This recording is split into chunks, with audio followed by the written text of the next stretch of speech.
I've always had this thing, a lot of horticulture, once a tree falls over they want to get rid of it, you know, clean it up. But we felt we wanted to recognise this as a fallen giant, and as part of that it just came as an idea that we could create this meeting place, sitting place, sculptural piece that would allow the tree to go on giving.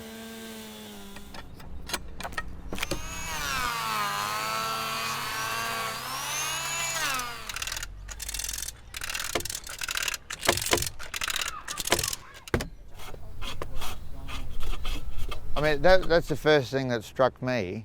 When Andrew showed me the photo of the way that it collapsed, I immediately thought, well, that's beautiful.